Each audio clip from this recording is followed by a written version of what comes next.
Cerita berawal ketika Agus mendapatkan berita bahwa ayahnya masuk rumah sakit karena sakit jantung. Sebenarnya Agus tidak mau menjenguk ayahnya karena semenjak ibunya meninggal, hubungannya dengan ayahnya jadi tidak baik.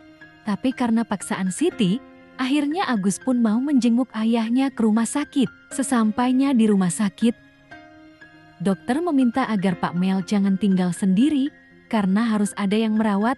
Akhirnya Siti pun menawarkan diri untuk menjadi perawat Pak Mel, dan Agus pun dengan berat hati menyetujuinya. Setelah berada di rumah, mereka pun mulai melupakan masa lalu dengan Pak Mel dan hidup damai. Tapi bencana mulai terjadi ketika Agus yang adalah seorang tentara mendapat panggilan perang ke Papua. Di sana Agus dan Siti sangat merasa sedih, tapi demi tugas, semua harus rela. Kemudian sebelum berangkat perang, mereka pun bercocok tanam terlebih dahulu.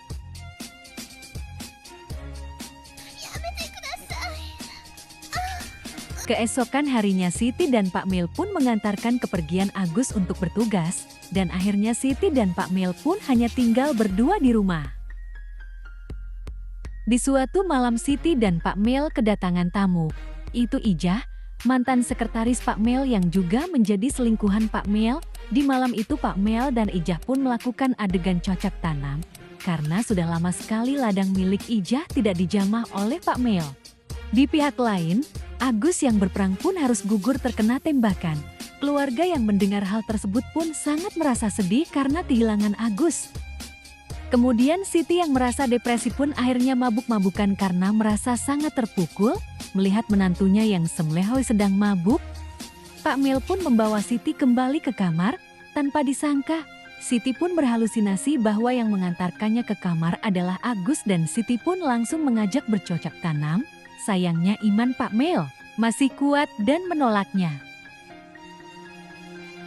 Keesokan harinya Siti yang menyadari kejadian semalam pun akhirnya meminta maaf karena hilaf, dan menceritakan betapa kesepiannya ladangnya yang sudah lama tidak digarap oleh Agus. Mendengar hal itu, Pak Mel yang tidak tega pun akhirnya tidak tega dan mau membantu Siti untuk menggarap ladangnya. Karena mereka terbawa suasana, akhirnya mereka pun bercocok tanam bersama.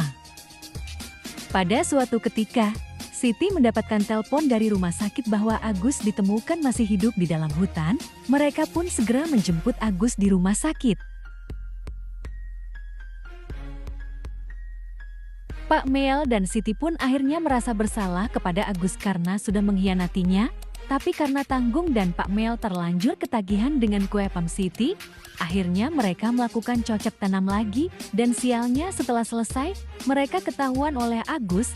Agus pun mengamuk dan ingin bunuh diri, dan ingin menceraikan Siti. Keesokan harinya, Siti yang malu dan sedih memutuskan untuk bunuh diri, dan meninggalkan pesan wasiat ke Agus melalui Pak Mel. Agus yang sebenarnya sangat mencintai Siti pun menyesal dan bersedih. Lebih baik dia berbagi kue apam dengan ayahnya daripada harus kehilangan Siti. Cerita pun tamat.